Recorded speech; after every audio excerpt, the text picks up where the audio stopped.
অবশেষে বাংলাদেশে এই মুক্তির প্রথম দিনেই আয়ের রেকর্ড গড়ল সুপারস্টার শাকিব খানের বলিউড দরদ সিনেমা। জানলে অবাক হবেন আপনিও। প্রথম দিনে ৮৩টি সিনেমা হলে মুক্তি পেয়েছে এই সিনেমাটি। এবারের ঈদে মুক্তি ছাড়াও দর্শকদের কাছে সবচেয়ে আলোচিত সিনেমার তালিকায় রয়েছে কিং খান অভিনীত দরদ সিনেমা। শুরু থেকেই নানা কায়দায় দরদ সিনেমাটিকে আলোচনার তুঙ্গে থাকতে দেখা গেছে। সবচেয়ে বিস্ময়কর তথ্য হচ্ছে অগ্রিম টিকিট ছাড়ার সঙ্গে সঙ্গে তুফানের বেগে সব ticket sold out. Cineplex, Jamuna blockbuster এবং লায়ন সিনেমাস ছাড়াও বাংলাদেশের যত বড় বড় সিঙ্গেল স্ক্রিন রয়েছে সবখানে চলছে দরদ। বেশিরভাগ সিনেমা হলে নির্ধারিত আসনের 3 গুণ দর্শক এসেছেন হলে। ঈদ ছাড়াও এত দর্শক এর আগে দেখেনি কেউ।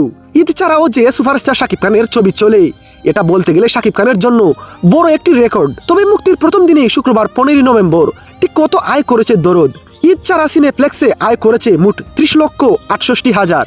আর অন্যদিকে সিঙ্গেল স্ক্রিন সহ মোট আয় করেছে 1,42,00,000, যা তুফান সিনেমায় প্রথম দিনে 129টি সিনেমা হলে মুক্তি দিয়ে আয় করেছিল মাত্র 60 লাখ টাকা।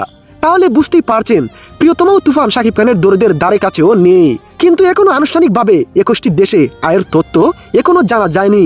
খুব শীঘ্রই আপনারা জানতে পারবেন।